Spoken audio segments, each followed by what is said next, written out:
My firm cleans city office buildings. Each building has a cleaning schedule and usually requests off-hours cleaning.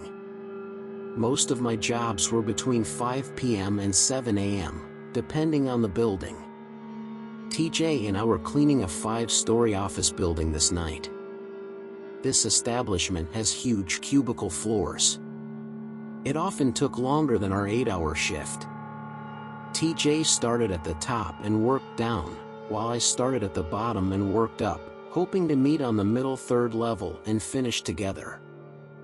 I started by rolling my garbage bin to each cubicle and emptying their trash, then the main office bathroom. I cleaned the bathroom with my cart's cleaning products. I heard the front door open while scrubbing the sinks. After 2 minutes, I thought RJ had forgotten something in the van, but the door didn't open again. After scrubbing the sinks, I went to the front door and saw the van departed, doors closed, and empty. I thought I missed him coming back in or that the door opening was him coming in. I didn't care. Work resumed. After an hour, I switched floors. The only difference was a reception desk in front of the stairs. They slowly crossed the floor above me toward the building's back. TJ could not have done 2 floors in an hour. Impossible.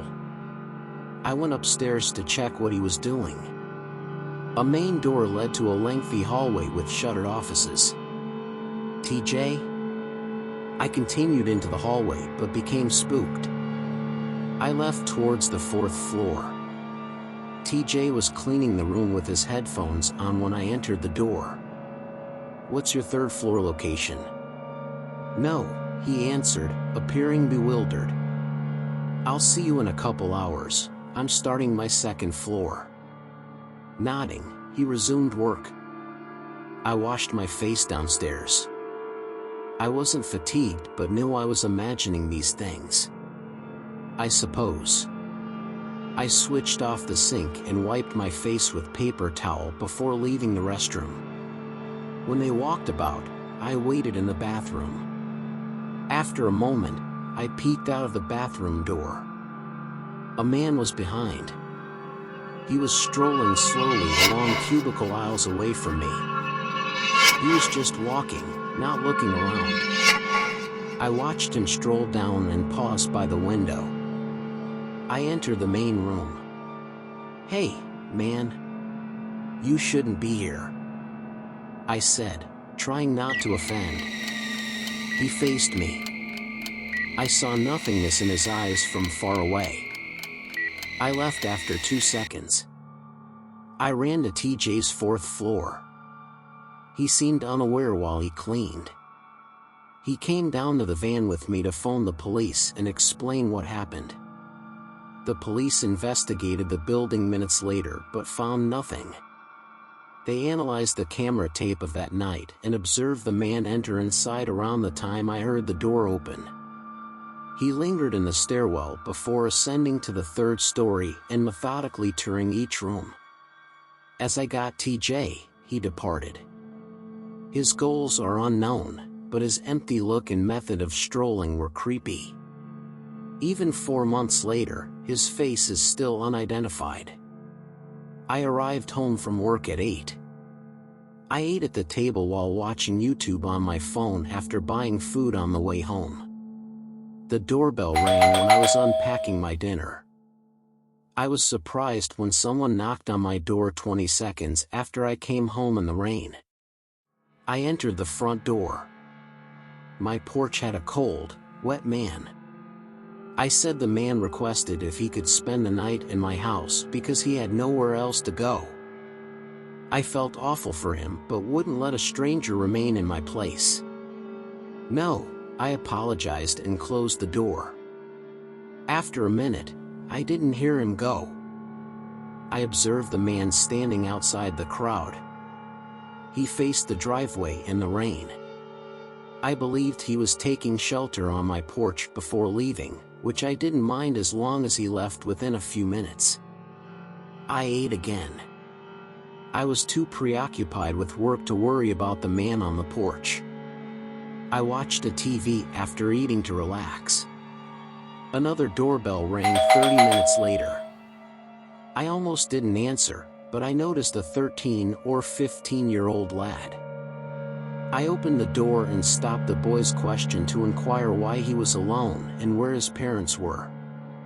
Though the boy was little, I felt something was amiss when he said those words. I closed the door and hurried to retrieve my phone after telling him to stay on the porch for a minute. I didn't call the police because I thought the boy would run away. I phoned 911 when a boy claimed to be homeless at my residence. I called and ran out.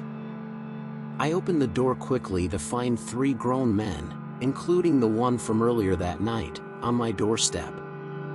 As one of the men ran at me and shoved the door, I closed it immediately. Before turning the handle, I locked it. I fled the door shouting and wailing. They pounded it to turn the handle. It ended with footsteps racing away. Just the roof rain. The cops took my account of the guys and boy I saw. The same group used the boy's bait to sneak inside the homeowner earlier that week. The group then robbed them forcefully. One of the men was captured stealing a store a few days later, but the youngster and the other 2 men were probably never discovered. My parents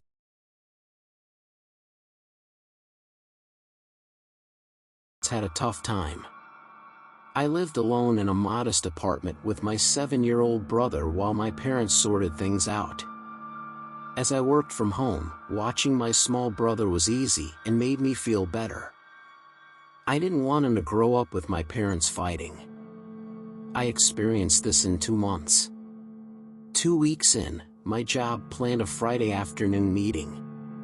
My small brother needed a babysitter while I was away. I booked a local babysitter online.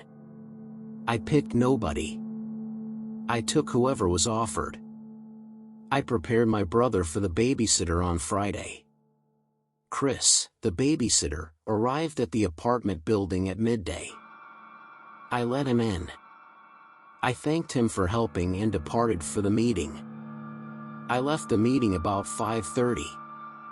Although I worked from home, the commute back from in-person meetings was exhausting. I parked outside the building, entered, and went upstairs to my room. Unlocking the door seemed odd. It was silent with the lights off. "Chris," I shouted. I entered and lit it. Worry scared me. My little brother was on the couch in the living room when I ran down the hall. I hugged and inquired about Chris.